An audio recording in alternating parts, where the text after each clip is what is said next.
The thrall. The thrall existed at the very bottom of the social pyramid.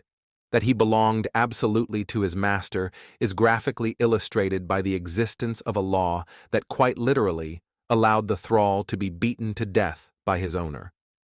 For whatever reason, the same law also required that whoever did such a thing must publicly announce the deed on the same day. It should be pointed out, however, that such an act was generally frowned upon, in much the same way as would be the beating to death of a dog or a horse.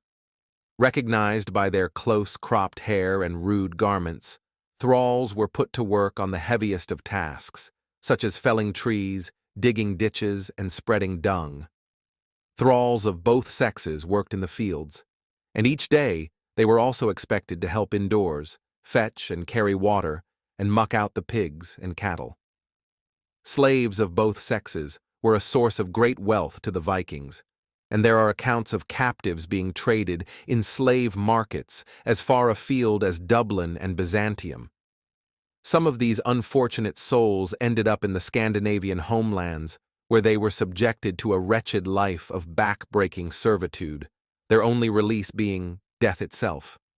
Even a thrall's child became the property of his master, in much the same way as he would own a newborn foal, and when the thrall became old or infirm, he could be disposed of as a lame horse, or a dog might be.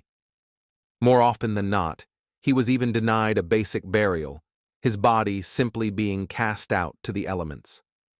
There is also evidence to suggest that slaves were needed to assist their masters after death. The burial chamber in the Oseberg ship contained the corpse of an elderly female slave who would tend to the needs of her mistress in the afterlife. Not all bondists were such harsh taskmasters, however, and occasionally we see evidence of a hard-working thrall being elevated to the rank of britty or farm steward.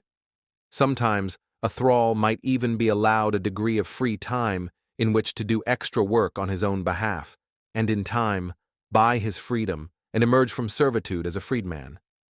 The institution of slavery was essential to the Viking way of life, and without slave labor, it would have been impossible for the bondi to function in the manner expected of him. In the 10th century, for instance, when a Norwegian freeman of modest means was required to leave his holding to serve in the king's levy, the Frostathing law advised that in his absence, the assistance of 3 thralls was probably enough to keep his farm running efficiently, but that a sizable estate would require the deployment of 30 or more slaves.